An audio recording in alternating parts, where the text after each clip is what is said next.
Hello बच्चों, आज हम पढ़ेंगे मैग्नेटिक क्वांटम नंबर। जो थर्ड क्वांटम नंबर है वो है मैग्नेटिक क्वांटम नंबर है। देखो यहाँ पे डायग्राम में मैं बना रखा हूँ। एटम है, फिर उसके अंदर सेल है, सेल के अंदर सब सेल है, सब सेल के अंदर ऑर्बिटल है। ऑर्बिटल के आगे क्या लिखा है बच्चे? ना एम लिखा हुआ है। एम का मतलब है मैग्नेटिक क्वांटम नंबर। और ये किसके आगे लिखा है? ना ऑर्बिटल के आगे लिखा है। तो बच्चे जैसे प्रिंसिपल क्वांटम नंबर सेल के बारे में, एनर्जी के बारे में, वेलोसिटी के बारे में, पोजीशन के बारे में बता रहा था। और जो अजीमुथल क्वांटम नंबर है वो एक सेल के अंदर कितनी सब सेल होती थी और उनके टाइप जो एसपीडीएफ है ये सारे बताया। बट अभी जो हम बात करते हैं वो है मैग्नेटिक क्वांटम नंबर है। मैग्नेट का नाम तो सुना होगा, उससे याद ही रख लो, M for magnet, M for magnetic quantum number है। आइए, मैग्नेटिक क्वांटम नंबर को बच्चे किसने दिया था ना? एक साइंटिस्ट है, उसका नाम है लिंड, LIND, लिंड करके एक साइंटिस्ट थे जिन्होंने इसको प्रपोज किया था, मैग्नेटिक क्वांटम नंबर। और बच्चे मैग्नेटिक क्वांटम नंबर क्या करता है ना? It determine the number of orbitals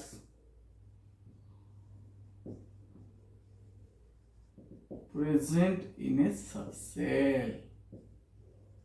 और क्या करता है ना? also determine the orientation of electron cloud. Electron क्या करते हैं? क्लाउड फॉर्म में रहता है, उसके ओरिएंटेशन कैसा है, वह किस तरह से 3 डायमेंशन में घूम रहा है, उसके बारे में बताता है। यहाँ पे देखो ध्यान से, एटम के अंदर सेल हमने पढ़ लिया है, principal quantum number, then subshell L हो गया, देन अब थर्ड पॉइंट में है ऑर्बिटल के। यहाँ पे पढ़ रहे हैं ऑर्बिटल क्या है, मैंने डिफाइन अगर आप करते हो ना, it is the 3 dimensional space around the nucleus where the probability of finding electron is maximum। अगर एक न्यूक्लियस है बच्चे और ऑर्बिटल ऐसे होगी, इस टाइप से, ठीक है ना? ऑर्बिटल कैसे होगी ना? इस टाइप से होगी। एक ब्लैक ऑर्बिट को मानते हो, ऑर्बिटल ऐसे 3D फॉर्म में, एक नहीं एक वेव फॉर्म में एक मूवमेंट करता है, ठीक है? और इलेक्ट्रॉन क्लाउड होती है इसमें, है कि नहीं? इलेक्ट्रॉन कितनी प्रोबेबिलिटी है finding an electron around nucleus, that is called orbital. Orbital क्या होती है ना? Probability of finding an electron around nucleus. और इलेक्ट्रॉन क्लाउड फॉर्म में रहता है, और किस फॉर्म में रहता है? और एस है तो स्फेरिकल में रहेगा, पी है तो डम्बल फॉर्म में क्लाउड बनेगा, डी है तो डबल डम्बल फॉर्म में रहेगा, एफ है तो कॉम्प्लेक्स की फॉर्म में रहेगा। कितना मजेदार चीज है कि नहीं? अब हम बात करते बच्चे determine the orientation of electron cloud का मतलब है किस तरीके से ये घूमता है। अब हम देखते हैं इसका फॉर्मूला क्या है। लिंड ने तो बताया, और इसको एम से रिप्रेजेंट करते हैं, तो M is equal to -L to 0 to +L। देखो रेंज है, बार बार मैं बोल रखा हूं कि -L से 0 जाएगा, फिर 0 से +L जाएगा। एक ये क्या करते हैं, डिटेल इंफॉर्मेशन देता है। दूसरा m is equal to 2l+1, जो कि टोटल नंबर्स के बारे में आइडिया देता है। किसके बारे में आइडिया देता है ना? टोटल नंबर्स के बारे में आइडिया देता है। क्लियर? अब हम देखते हैं कि किस सेल है बच्चे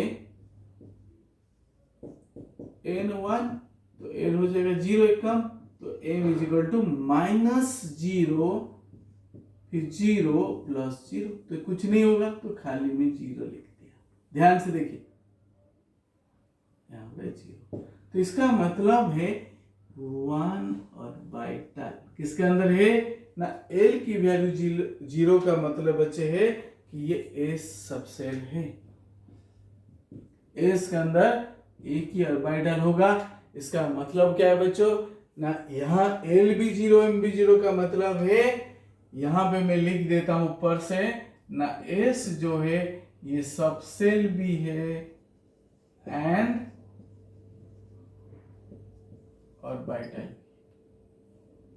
दो चीजें, खुद ही एक सबसेल है और एक ऑर्बिटल। देखो यहाँ पे मैंने बनाया सबसेल का डायग्राम, एक सेल है के सेल n इक्वल टू 1, तो एक ही सबसेल है, उसी के अंदर वही एक ऑर्बिटल है, एक सबसेल भी है ऑर्बिटल भी है। ध्यान, वेरी इंपॉर्टेंट पॉइंट है, आप इसको भूलना नहीं है। अब दूसरे के बारे में जो बात करते बच्चे, एल सेल है, n इक्वल टू 2 हो जाएगा, तो L हो जाएगा 1, तो M हो जाएगा -1 0 और +1, तो 3 ऑर्बिटल है, 3 ऑर्बिटल। कौन कौन से ना, px py और एक्सिस आ जाएंगे यहाँ पे। सिमिलरली बच्चे M सेल है, n हो जाएगा 3, तो L हो जाएगा 2, तो m हो जाएगा -2 -1 0 +1 +2, दैट मीन्स 5 ऑर्बिटल है। कितना है ना, dxy dyz dzx dx² - y² dz², 5 है, क्योंकि 5 आ रहे, -2 -1 0 +1 +2, 5 आ रहे, तो इसलिए 5 ऑर्बिटल है। ध्यान से नोट करना है इसको बच्चे, ध्यान से, 3 ये 5 है, और 5 के नाम कौन कौन सी वो भी याद रखना है।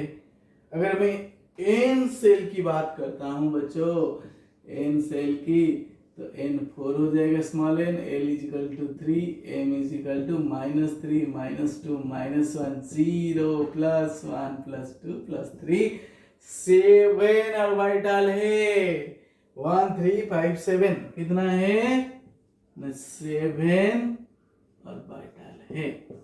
इसका नाम नहीं लिखेंगे तो इसलिए आपको ऐसे याद कर लो, ये थोड़ा ऐसे ही कॉम्प्लेक्स चीज है, तो अभी आपकी लेवल में नहीं है, इसलिए 1 3 5 7 मोटा मोटा से ध्यान रख लो।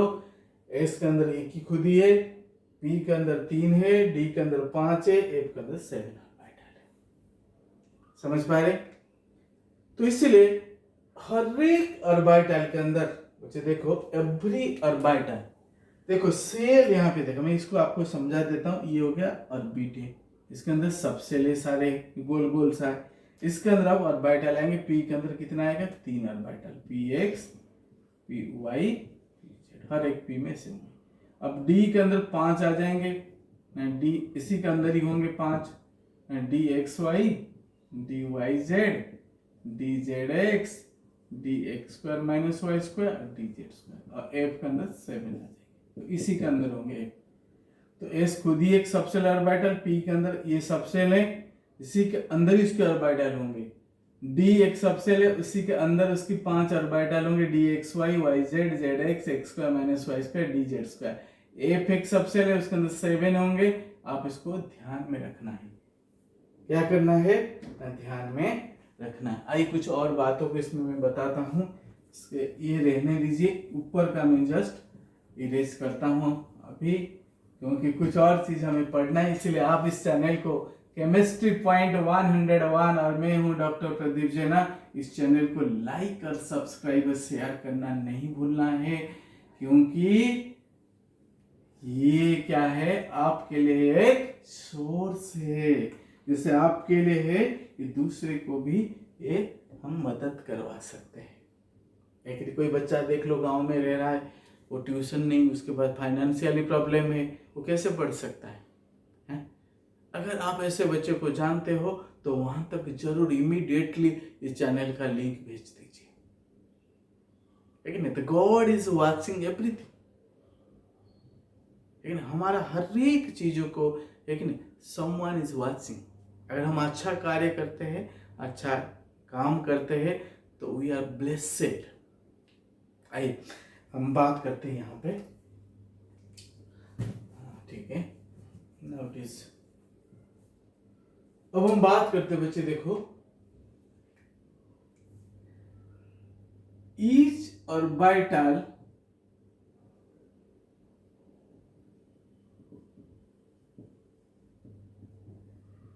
कंटेंट्स 2 इलेक्ट्रॉन मैक्सिमम है ना, इससे ज्यादा नहीं आ सकता। हर एक ऑर्बिटल के अंदर कितने इलेक्ट्रॉन आ सकता है? 2 इलेक्ट्रॉन आ सकता है। अगर एस ऑर्बिटल है तो यहाँ पे 2 इलेक्ट्रॉन आएंगे, पी में 6 आ जाएगा क्योंकि 3 ऑर्बिटल, डी में 10 आ जाएंगे, एफ में 14 है कि नहीं। और हम देखते हैं ये जो मैग्नेटिक क्वांटम नंबर है पी के लिए, हम देखते हैं इनकी वैल्यू से या नीट में भी पूछता है।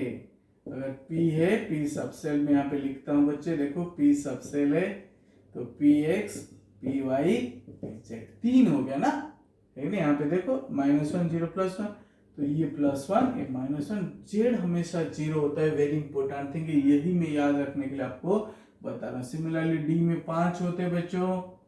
यहाँ पे देखो क्या क्या है, मेरे साथ बोल सकते हो, DXY DYZ DZX DX² -Y² और DZ²। ये हमेशा 0 होगा, तो -2 -1 +1 +2।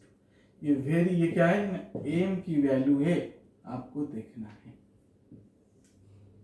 ये क्या है ना, m की वैल्यू है, आपको चूज करना है। समझ पा रहे? तो वेरी इंपॉर्टेंट थिंग है, आपको भूलना नहीं है। ये है बच्चे थर्ड क्वांटम नंबर, जो कि मैग्नेटिक क्वांटम नंबर है, जो कि ऑर्बिटल के बारे में डिटेल इंफॉर्मेशन देता है। अभी तक हमने 3 पढ़ लिया अलग अलग वीडियो में, प्रिंसिपल है, अजीमुथल है, थर्ड इज मैग्नेटिक है। बच्चे अब जो फोर्थ आएगा वो भी एक सेपरेट वीडियो में पढ़ा रहा हूं, क्योंकि आपको किसी को एक ही क्वांटम नंबर पढ़ना है तो इंडिविजुअली पढ़ सकता है, और ज्यादा लंबा भी नहीं है, लेकिन आप इजीली बोर ना हो जाओ, तो इसलिए क्या है मैं इसको स्प्लिट कर दिया। फोर्थ जो होगा बच्चे वो होगा स्पिन क्वांटम नंबर है, तो इसलिए spin quantum number next video में आएगा। आप प्लेलिस्ट में जरूर देखिए, एक सीक्वेंसली मेरे चैनल के अंदर स्ट्रक्चर ऑफ एटम के अंदर सारे वीडियो है, तो इसलिए आपको क्या करना है, वॉच करने में कोई दिक्कत ना हो, पर कोई परेशानी ना हो।